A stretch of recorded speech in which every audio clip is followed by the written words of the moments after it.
At 78, Marie Johnson had spent a lifetime hidden in the shadows of society's expectations. Her disability, her age, and her background constantly reminding her of what she could never achieve. But when a wealthy businessman mocked her for touching a grand piano, something inside her changed. With trembling hands and an unshakable resolve, she sat down to play, pouring years of pain, joy, and resilience into a melody that would silence the room. What happened next left everyone in awe and changed her life forever.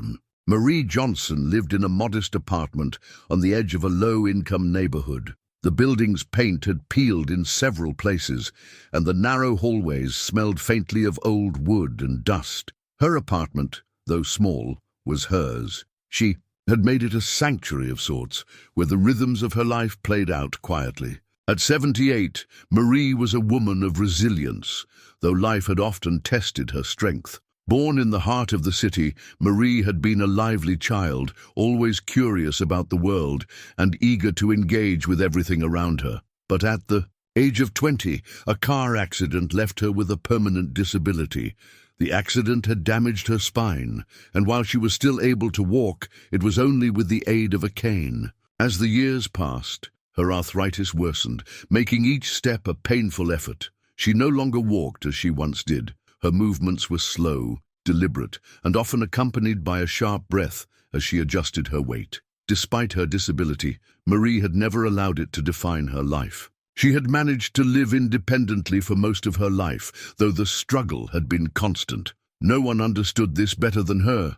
Her family, when they could, often provided support, but they had their own lives to live. So it was up to Marie to navigate the challenges life threw at her. There was one thing, however, that never failed to bring her solace: music. Music had been her companion since childhood.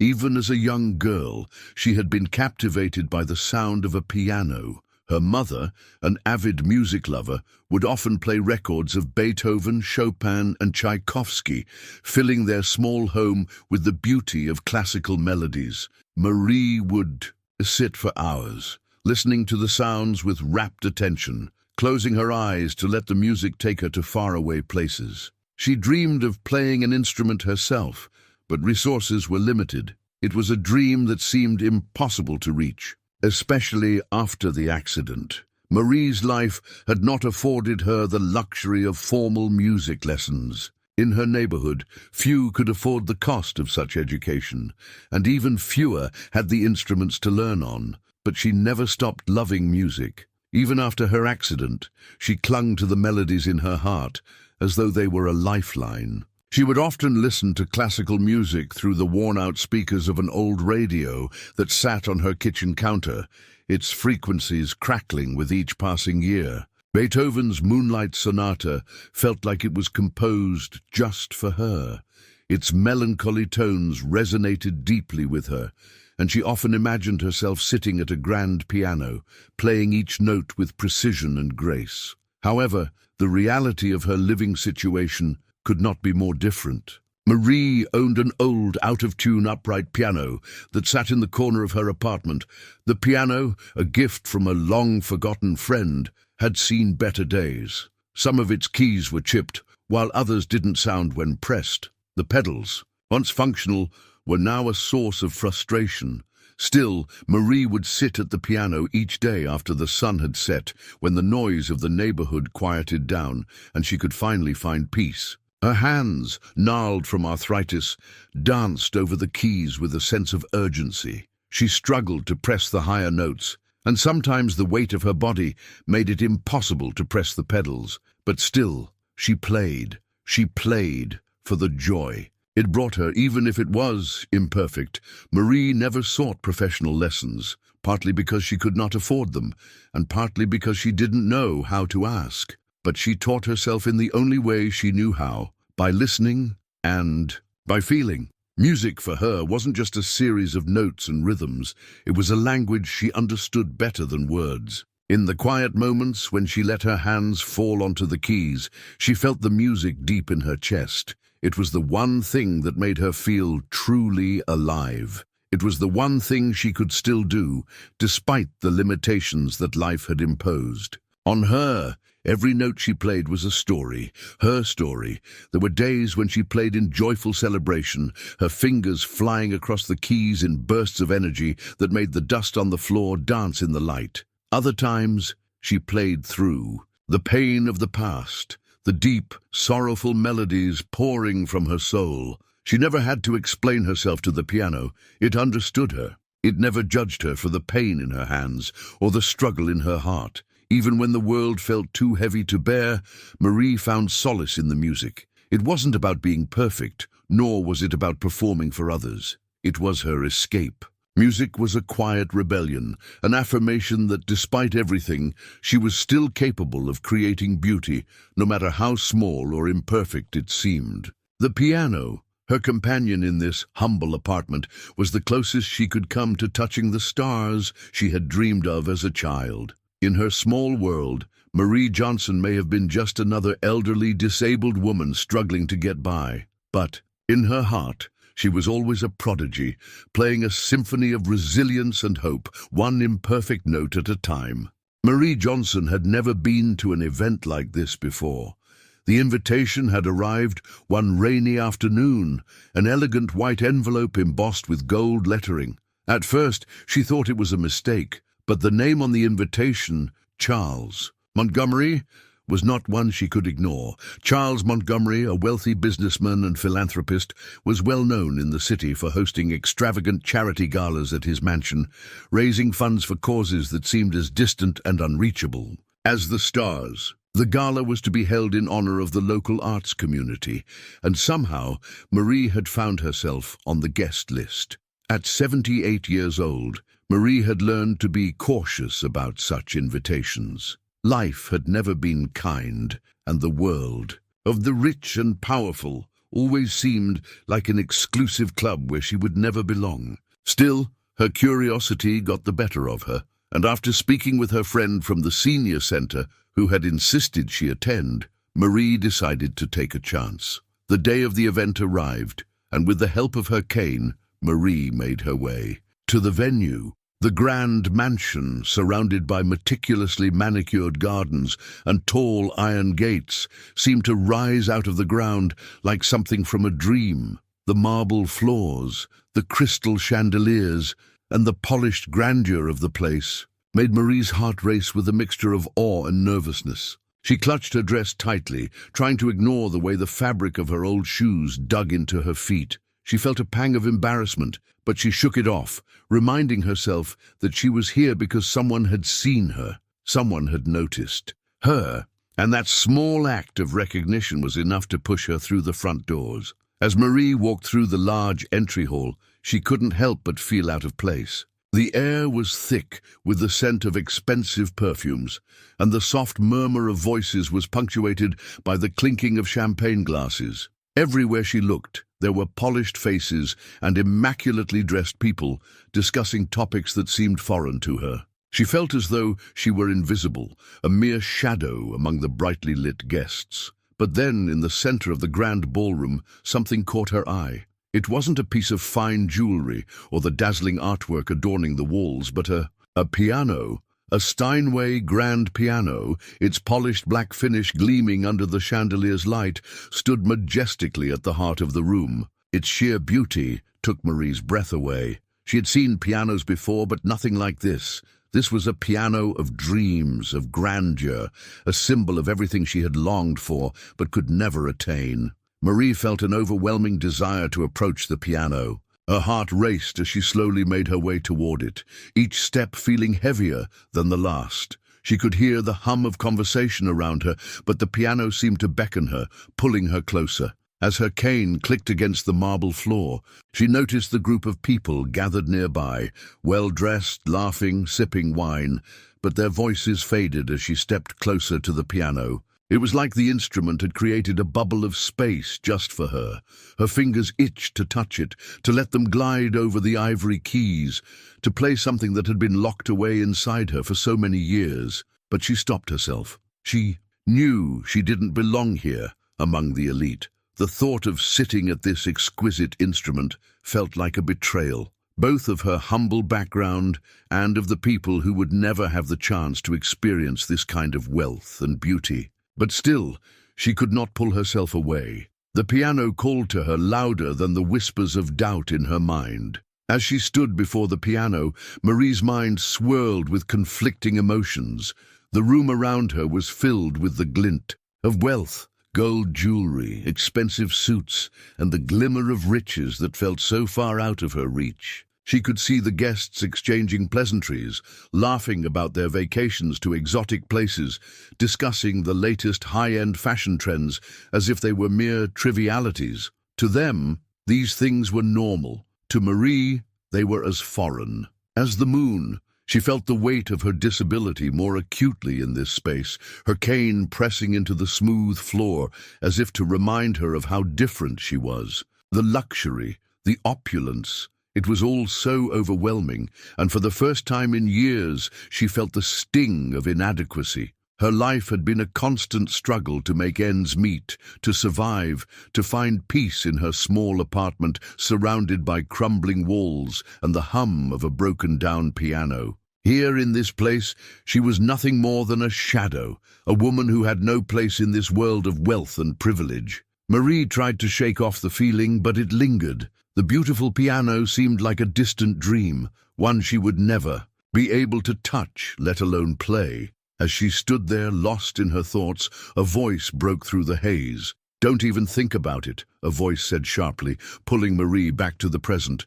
She turned to see a tall young man standing just a few feet away. He was dressed in a perfectly tailored suit, his blonde hair slicked back with what appeared to be more product than necessary. His eyes, a cold shade of blue, studied her with a mixture of disdain and amusement. "That piano is my father's," he continued, his voice dripping with sarcasm. "You really think someone like you belongs anywhere near it?" Marie's heart sank. The voice belonged to Preston Montgomery, Charles Montgomery's son. She had seen him earlier in the evening, chatting with a group of friends. A smug grin plastered across his face as he boasted about his father's wealth. Preston's words stung more than any physical blow could, and Marie felt her cheeks flush with shame. "You got anything like this in your neighborhood?" he added, his tone mocking. "Probably not. So, why don't you keep your dirty hands off it?" The crowd around them seemed to hold its breath. People glanced over, some with uncomfortable looks, others with casual indifference. It felt as if the world had frozen for a moment. Marie wanted to say something, to defend herself, but the words caught in her throat. She knew that in his eyes, she didn't belong here. She was just another elderly, disabled woman who had no right to even dream of touching something so grand. For a brief moment, Marie felt small, insignificant. The piano, which had once seemed like her sanctuary, now felt like a symbol of everything she could never have. But then something shifted. Something inside her refused to back down. Marie's fingers hovered over the worn-out fabric of her dress as she stood frozen in front of the piano. It gleamed like a forbidden treasure in the center of the ballroom, a Steinway grand that seemed to mock her with its perfection. The sound of laughter and clinking glasses around her felt distant now, muffled by the overwhelming pull of the instrument. She could almost feel the notes beneath her fingertips, but as she took a step closer, she heard a voice that shattered her thoughts. "Don't even think about it." Marie's gaze snapped up to meet the cold eyes of Preston Montgomery, Charles Montgomery's son. He stood with a confident air, leaning against the piano with his arms crossed. A smug smile twisted the corners of his lips, and his eyes narrowed as he looked down at her. "That piano is my family's," he said with a sneer. "You really think someone like you belongs anywhere near it?" His words were casual, but the venom in his tone was unmistakable. The other guests, who had been caught up in their conversations, now turned their attention to them. Marie felt the heat rise in her chest, but she forced herself to remain still. She knew what he was doing. He wasn't just making a comment about the piano.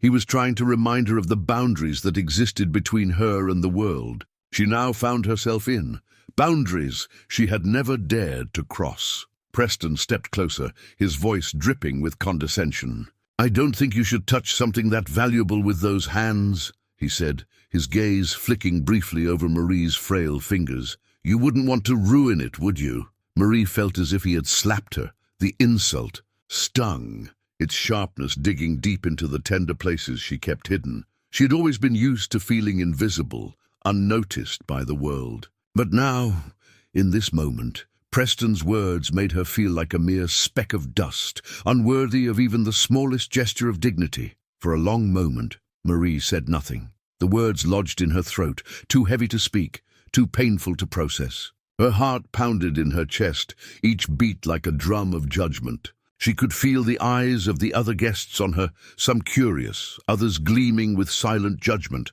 but most of them simply stared, as if waiting for her to shrink into the shadows. She could feel the pain in her joints, the arthritis that had begun to cripple her fingers, the familiar ache in her legs as she leaned on her cane for support. But even with the weight of Preston's words lingering in the air like a heavy fog, something inside her refused to break. It was as if the piano, the very thing that had once seemed out of reach, was now calling her in a way that no insult could erase. For the first time that evening, she no longer felt like an outsider in the grand ballroom. The beauty of the piano, with its polished wood and gleaming keys, became a symbol of everything she had ever wanted.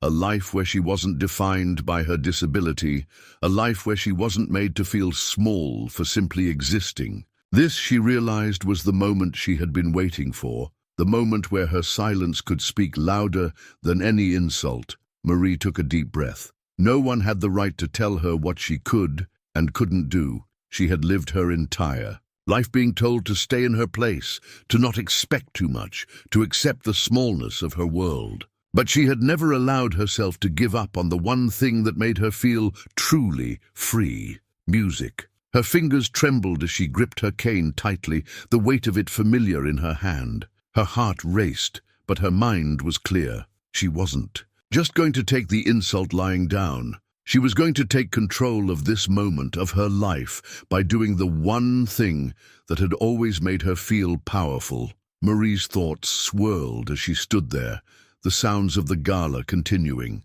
to echo around her. Preston's voice faded into the background, replaced by a growing sense of resolve. She thought about the years she had spent struggling, her childhood, her disability, the many doors that had been closed to her because of who she was. She had spent a lifetime fighting just to be seen, just to be heard.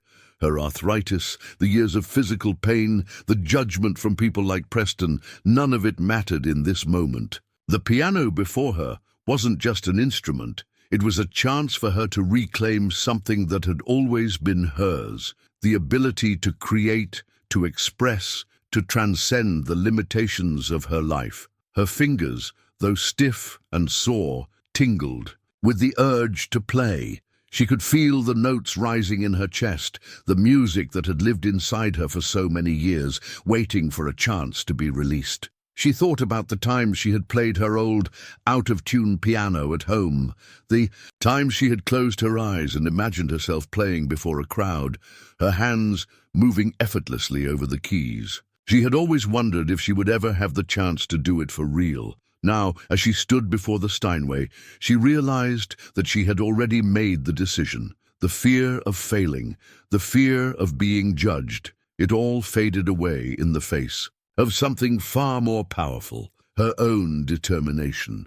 Marie was not just going to sit back and let her life be defined by others. She was going to take this chance, no matter how small or insignificant it seemed in the eyes of the world. With slow, deliberate steps, Marie moved closer to the piano. Her heart beat loudly in her chest, but her hands, though stiff, were steady. She could feel the weight of the world pressing down on her, but it was no longer a burden. It was a challenge, one she was determined to meet. As she reached the piano, she felt a wave of emotion wash over her. This was not just about playing music. This was about proving to herself and to everyone else that she could be more than what the world had told her she was. She placed her hand on the side of the piano, feeling the smooth, cool surface of the wood. Her fingers brushed the polished keys, and a thrill of electricity ran through her. She could hear the low hum of the instrument,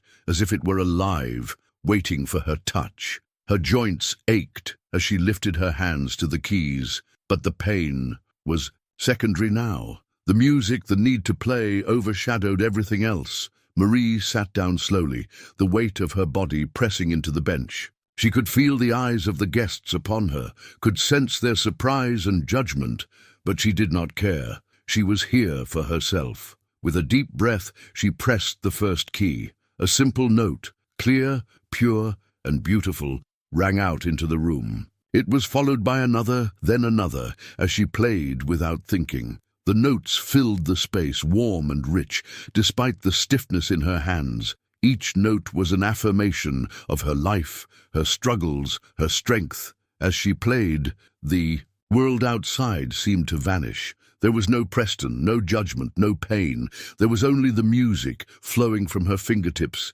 as if it had always been there, waiting for her to give it life. The moment Marie sat down at the piano, a strange stillness enveloped the room. It was as if the entire world had paused, waiting for her to begin. Her hands, though trembling with the weight of both fear and anticipation, hovered over the keys. The pain in her joints was sharp, and the familiar ache of arthritis spread from her fingers to her wrists, making it harder than usual to press the keys. Yet, despite the physical discomfort, there was something else inside her, something powerful. Something that pushed her beyond the limitations of her body. She could feel the gazes of the other guests, all eyes on her now. They watched, some with curiosity, others with skepticism. The sound of her cane scraping against the floor as she settled into the bench seemed louder than it should have been. But Marie didn't let herself falter. This was her moment. She had waited for it her whole life. A deep breath escaped her as she placed her fingers on the smooth keys of the Steinway, its polished surface reflecting the chandelier light above. She was no longer in a room full of strangers and mockers. In this space, it was only her and the music. She pressed the first key, a soft, hesitant note that seemed to echo in the vast silence of the room. The note rang out, clear and pure, and something inside her shifted. It wasn't just the sound. It was the realization that for once she had the power to control the moment. As she continued, her fingers found their place, playing the next note, then the next, as if the music had always been there, waiting to escape. The melody that Marie played was not a piece she had learned from a book or sheet music. It was something she had carried in her heart for years. It was raw, a reflection of her struggles and her joys, the many years spent battling against both society's and her own limitations. It was imperfect, yes. Her hands were not as steady as they had once been, and the melody sometimes faltered, a note missed or a chord not quite right. But it didn't matter. The music wasn't about precision. It was about the emotion behind each note, each chord, each pause. Her fingers moved over the keys, trembling but steady. The music was a release, a way of expressing the pain she had carried for so many years. The weight of her life, the isolation, the judgment, the poverty flooded into the notes. It was a piece of her soul, laid bare for the world to hear. As she played, the room seemed to shift. The light above the piano flickered, the murmurs of the guests faded away, and all that was left was the sound of the music. Marie closed her eyes for a moment, losing herself in the rhythm. Each note, each chord, filled the room like a wave, pulling the attention of everyone within earshot. It was as if the piano had become an extension of her, a vessel through which she could express all the things she had never said aloud. The music became a story, one she had been waiting her whole life to tell. At first, the guests stood in stunned silence. The room, once filled with laughter and idle chatter, seemed to fall into a hushed reverence. They had been expecting something different. Perhaps they had expected a smooth, practiced performance, something polished and rehearsed, but what they got was something raw, something alive. Marie's music didn't fit into the neat box they had prepared for it. It didn't belong to the polished, rehearsed performances they were accustomed to. It was real. It was human. The guests began to shift uncomfortably in their seats, some glancing at each other as if unsure of how to respond. It was clear that they hadn't expected Marie, a disabled elderly woman from a modest background, to possess such an undeniable talent. But as the melody continued, the tension in the room shifted from confusion to awe. One by one, heads turned toward the piano, drawn in by the unexpected beauty emanating from it. Even the most cynical of onlookers couldn't help but be moved by the power of her music. Preston, who had been watching from the sidelines, his earlier sneer replaced by a look of disbelief, couldn't tear his eyes away. His arms, which had once been crossed in disdain, now hung loosely by his sides. His lips parted, as though he were about to say something, but no words came out. His earlier arrogance had dissolved, replaced by something deeper, something he couldn't quite name. He was no longer the person in control of the situation. Marie had taken that power. As Marie's fingers danced over the keys, her music started to fill the room in ways that nothing else could. The rich, polished guests, accustomed to wealth and privilege, were no longer looking at her as the disabled woman they had once written off. They were no longer seeing her disability, nor her age, nor her humble background. All they saw was her undeniable talent. For the first time that evening, Marie was not the outcast, the outsider. She was the one in control. She was the artist. And they were her audience. Charles Montgomery, who had been standing with a glass of champagne in his hand, looked on with wide eyes, his expression one of complete astonishment. He had been the one to invite Marie, but even he had not expected such a performance. The guests who had once whispered behind her back now leaned in, captivated by the raw emotion and power coming from her hands. Marie had been underestimated. They had all assumed that someone like her, an elderly, disabled woman from a poor neighborhood, could never possess such depth and skill. But now, as the final note of her melody reverberated through the room, they understood. She was not just a poor woman with a disability. She was an artist, and her art demanded respect. The applause, which had initially been hesitant, began to grow. One person clapped, then another, and soon the entire room was on its feet, applauding her. It wasn't a standing ovation. There were no grand gestures, no over-the-top celebrations. But it didn't matter. For Marie, this moment was enough. The respect she had longed for had finally come, not in the form of pity, but in the form of recognition for her talent, for her humanity. In this moment of triumph, Marie not only proved her worth, but also claimed her space in a world that had long ignored her. She became more than just a disabled woman from a poor background. She became a symbol of resilience, of defying expectations, of overcoming obstacles to claim the one thing that had always been hers, her music. And in doing so, she transformed not only herself, but the perception of everyone who had doubted her. The room was still alive with the echoes of Marie's music, the applause ringing in her ears. She sat at the piano, her hands trembling slightly, the lingering tension in her shoulders slowly easing. She had poured everything into her performance, every ounce of emotion, every ounce of the struggle and triumph she had felt over the years. But in that moment, it wasn't just the sound of the piano that filled the space. It was her soul laid bare for all to hear.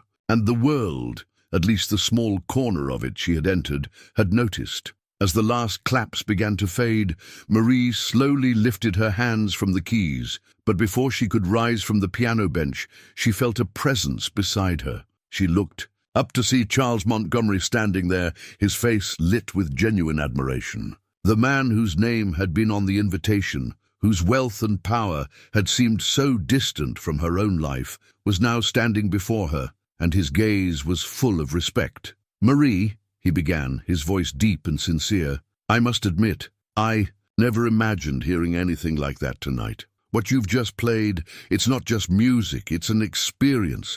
You've moved me." His words were not those of a wealthy man trying to gain something from her, but of someone who truly appreciated the talent he had just witnessed. "I would be honored," Charles continued, "if you would consider performing at future events. "We have a private concert hall, and I'd like to offer you the opportunity to play there." Marie, still processing the weight of her performance, stared at him in disbelief. She had expected nothing more than a polite nod, perhaps even a brief compliment, but this was something entirely different. He wasn't just offering her an invitation to perform, he was offering her a platform, a chance to be seen, to be heard in a world that had for so long overlooked her. I don't know what to say," Marie whispered, her voice hoarse with emotion. Her heart was pounding in her chest, and she had to steady herself before speaking again. "This is more than I ever dreamed of." Charles smiled, his eyes warm with sincerity. "You don't have to say anything just yet, but think about it. You have a gift, and I want the world to hear it." He extended his hand to her, offering not just an invitation, but a chance to change the trajectory of her life. Marie took his hand, her fingers trembling slightly. "Thank you," she managed to say, though it hardly seemed like enough. The offer was more than a mere invitation. It was a turning point in Marie's life. For so long, she had played music in the shadows, hidden away from the world that never seemed to have room for someone like her. She had been told time and time again that people like her didn't get the opportunities that others did. But here she was, in the grand ballroom of a mansion, having just performed before an audience of the city's elite, and now the most powerful man in the room was offering her a chance to perform in one of the finest venues in the city. Charles Montgomery had seen something in her that no one else had bothered to look for. Her music wasn't just a release for her soul. It was something that could touch the hearts of others, and now she had the chance to share that gift with the world. "I've been listening to music all my life," Charles said, his voice taking on a reflective tone. "But what you just played, it's different. It's not just technique, it's a connection to something deeper, something I think people are craving, but haven't been able to put into words. You could give that to them. You could show them something real. The idea of performing professionally, of standing in front of an audience and sharing her music, was a dream Marie had never allowed herself to fully entertain. She had always assumed such opportunities were reserved for the young, the privileged, the people who had access to the kind of training and resources she could never afford. But now, as she looked into Charles's eyes, she realized that her age, her disability, and her background didn't matter to him. All that mattered was the music, her music. As the conversation with Charles concluded, and Marie began to make her way toward the side of the room, she felt a gentle tap on her shoulder. She turned to find Preston Montgomery standing there, his posture less confident than it had been earlier in the evening. His face was no longer marked with the arrogant sneer she had seen earlier. Instead, there was something almost vulnerable in his expression. I just wanted to say something," Preston began awkwardly, his voice uncharacteristically soft. "I was out of line earlier. The way I spoke to you." He paused, his eyes momentarily avoiding hers, before meeting her gaze again. "I've been thinking about it, and I was wrong. You're not just some person who doesn't belong. What you did tonight, it was incredible. I'm sorry for what I said." Marie was taken aback by his words. She had expected nothing more than a cold, dismissive glance. For him to apologize genuinely was a rare thing. And for him to acknowledge her talent, something she had long been told was unworthy, felt like a small victory in itself. She didn't respond immediately.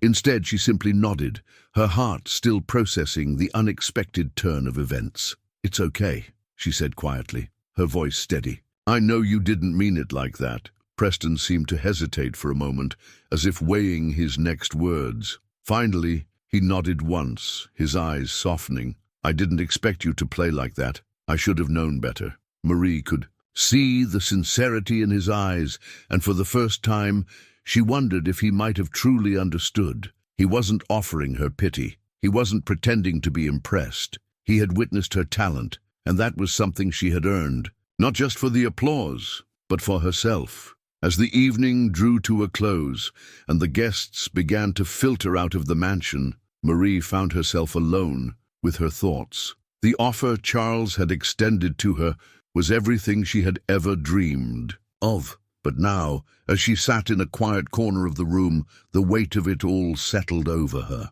She had spent her life hiding, playing only for herself in the quiet solitude of her apartment, never daring to dream that she could perform on a stage in front of others. The life she had known, one of small, silent victories, had shaped her. She was used to being overlooked, to being dismissed as someone who was too old, too disabled, too poor for grand opportunities. Could she truly step into this new world? Could she be the woman who performed in front of a real audience, not just for herself, but for the world to hear? For a long moment, she sat in the silence, the soft hum of the music still echoing in her mind. She had come this far, had defied the expectations of those around her, but could she take the next step? Could she trust in herself enough to accept the challenge? Finally, with a deep breath, Marie made her decision. The answer wasn't clear-cut, but she knew that the moment had come. She would take this chance. She would step into the world of music, not as a token, not as someone to be pitied, but as an artist, a woman whose music spoke for itself. Marie rose from her seat and made her way toward Charles, her cane tapping softly against the floor. Her heart was no longer heavy with doubt. She was ready to take the next step. As the months passed, Marie found herself stepping further and further into the life she had always dreamed of, but never dared to fully imagine. She had once played music alone, hidden away in the quiet corners of her apartment, playing on an old, out-of-tune piano. But now her music had become her passport to a new world. With Charles Montgomery's invitation, she began performing at prestigious events, each performance earning her more respect, more recognition, and more opportunities. It was overwhelming at first. The crowds, the stage lights, the expectation. She had never played in front of such large audiences, and the nerves she had once felt in private now had to be managed on public stages. But with each performance, she gained confidence. She played at charity galas, in concert halls, and at private gatherings. She had become a sought-after talent, her unique style and emotional depth attracting attention from critics and music lovers alike. Marie's life had shifted in ways she had never imagined. What started as an invitation to perform had blossomed into a career, one that she now navigated with a mix of gratitude and wonder. For the first time in her life, music was no longer just a passion, it was her livelihood. She began earning a living through her music, performing at events that paid her far more than she had ever made working odd jobs in the past. She could finally afford the care she needed for her arthritis, and the financial worries that had weighed heavily on her for so long began to fade. The changes in Marie's life were not just external. For the first time in years, she felt like she was truly living. The work that had once seemed so impossible now brought her immense satisfaction. She wasn't just playing to make ends meet. She was playing because she was finally seen for who she was, a woman of extraordinary talent. The quiet, humble life she had once led, defined by her disability, was no longer her identity. She was no longer defined by what she couldn't do, but by what she could. Music had given Marie a new sense of purpose. No longer was she just a woman who had to fight for every small victory. She was now a respected artist. Each note she played, each performance she gave, was a testament to the strength she had carried within herself for so many years. She was a living proof of resilience, of never letting anyone or anything define your limits. Financially, she had security now. She could finally afford the small luxuries she had once dreamed about. A better apartment, a new piano that was tuned to perfection, and even some new clothes that made her feel like she belonged in the places she was now performing. But beyond the material things, what mattered most to Marie was the deep sense of emotional fulfillment she now carried. She had spent so many years feeling invisible, but now, as she walked into each new venue, she was not just seen, she was celebrated. Her hands, still aching from the arthritis, were no longer the source of frustration they once were. They were now the instruments of her triumph. her music a bridge that carried her across the divide of isolation and into the lives of people who admired and respected her. With every performance, Marie's confidence grew. She was no longer the frail, elderly woman sitting in the shadows of a dusty room. She was Marie Johnson, the pianist, and that identity was enough to make her feel complete. As Marie's success began to unfold, something else changed. Her family, who had once distanced themselves from her, now reached out. For years, Marie had been estranged from her siblings, her family scattered by time, distance, and their own lives. But now, as her name appeared in newspapers and invitations to events piled up, they couldn't ignore her any longer. At first, it was a hesitant phone call from her younger brother, Robert, who had always been distant and unsure of how to relate to her. "Marie," he said, his voice soft, "I saw your performance on TV last night. You were incredible." The words were simple, but they carried a weight that was hard to ignore. Robert had never really understood her passion for music, nor had he ever supported it. But now he was acknowledging her talent, and that was a big step for him. Over the following months, Marie reconnected with her family. Her sisters, who had never fully understood her need to pursue music, began to express their pride in her. They came to her concerts, sat in the audience, and cheered for her like the family they had never been. It wasn't an instant transformation. There were still some wounds that needed healing, some misunderstandings to overcome. But the distance that had existed between her and her family slowly began to close. In addition to her family, Marie found support in unexpected places. Miss Delacroix, her old music teacher from Martin Luther King Jr. Middle School, had remained in contact with her after that fateful night at the gala. Miss Delacroix had been a quiet guide in Marie's life, always encouraging her, always pushing her to believe in herself. When Marie's success started to take off, Miss Delacroix was there, offering her advice and support. She connected Marie with other musicians, composers, and producers who had the right connections to help her further her career. Preston Montgomery, too, became a source of unexpected support. Though their relationship had started with mockery and condescension, it evolved into one of genuine respect. He had attended a few of Marie's concerts, and during one of them, he pulled her aside after the performance. "I owe you an apology," he said, his voice sincere. "I didn't see it before, but I do now. You're an artist, and I'm proud of what you've accomplished." Marie was surprised by his words, but she appreciated them. Preston had never truly understood the depth of her talent, but now he was offering a kind of support she hadn't expected. In some ways, it felt like a full-circle moment. He had been the one to mock her, but now he was the one who had learned to respect her. Marie's new life wasn't without challenges. There were still days when her arthritis flared up, and there were moments when the weight of her success made her feel like an imposter. But as she continued to perform, to gain recognition, she began to see herself as others did, no longer just the disabled woman who had been overlooked for so many years, but as a woman who had earned her place in the world. The life she had once lived, quiet, hidden away from the world, was now a thing of the past. Marie had stepped into the light, and it was clear now that she belonged. Months had passed since Marie's debut performance at Charles Montgomery's gala, and with each passing day, her life had transformed in ways she never thought possible. She had performed at numerous prestigious events, earning admiration and respect for her music. The invitation to return to Montgomery's gala, this time as the featured performer, felt like a full-circle moment. Marie stood backstage, listening to the buzz of excitement that filled the ballroom.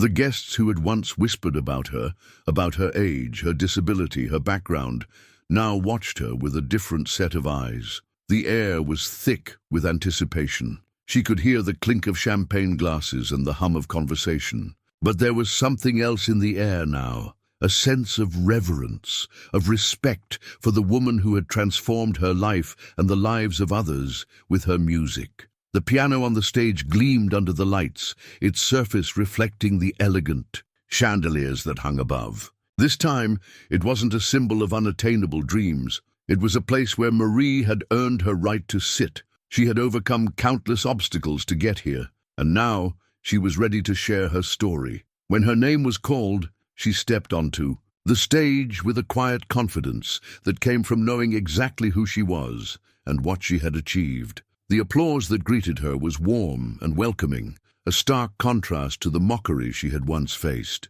As she approached the piano, she felt the familiar weight of the room on her shoulders, but this time it wasn't a burden, it was a gift. She was no longer the woman who played in isolation, hidden away from the world. She was now the woman who was seen, heard, and celebrated for her talent. She sat at the piano, her fingers lightly grazing the keys. Tonight's piece wasn't just another performance, it was her story. Her journey of resilience, of overcoming adversity, and of finding the courage to embrace her talent after years of doubt and hardship. The piece was simple, raw, and full of emotion, a reflection of the path she had walked. It was a melody that had lived inside her for years, waiting for the right moment to be played, and tonight that moment had arrived. As Marie began to play, the room fell into an expectant silence. The guests, who had once been content to sip their drinks and chat, were now transfixed by the sound of her music. Each note felt like a step on the journey she had traveled, from the quiet apartment where she had first discovered her love for music to the grand stage where she now stood. Her fingers moved over the keys with a grace that came from years of practice, even if it was self-taught. The melody she played was slow, contemplative at first, each note filled with the weight of years spent battling isolation and doubt. As the piece progressed, it began to build in intensity. The music swelled, becoming brighter, more hopeful, as if it were shedding the pain of the past and embracing the possibilities of the future. The audience was captivated, drawn in by the depth and authenticity of the piece, the rawness of her.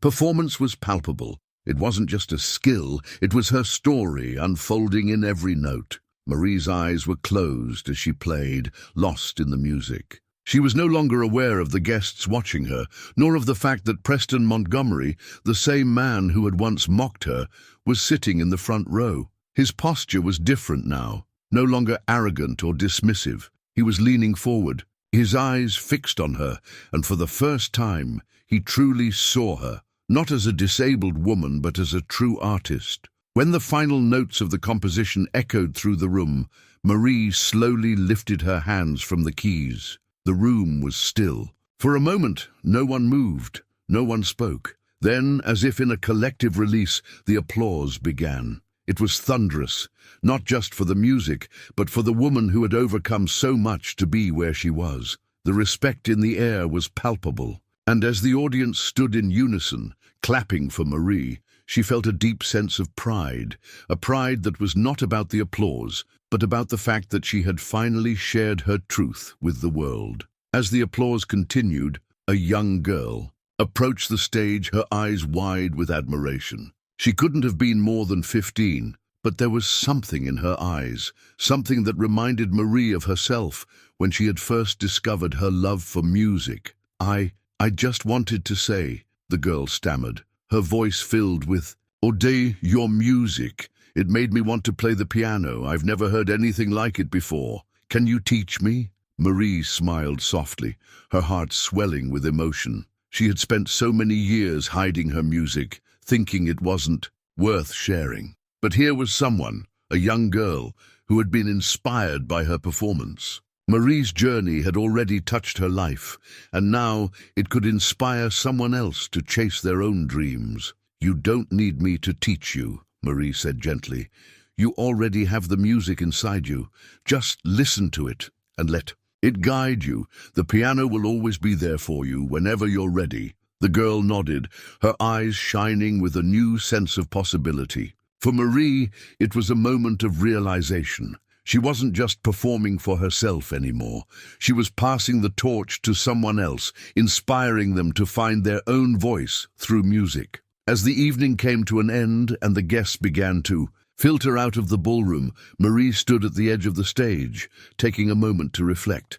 She had come so far since that first, fateful performance. The woman who had once played in isolation, hiding her talent from the world, had now become a celebrated artist, her music touching the hearts of people from all walks of life. Marie thought about the journey she had taken, the struggles, the doubts, the moments when she had almost given up on herself. But in the end, it had been her music that had saved her music that had given her the strength to keep going. She realized that the talent had always been inside her. It had never been about whether she could play perfectly or whether the world would accept her.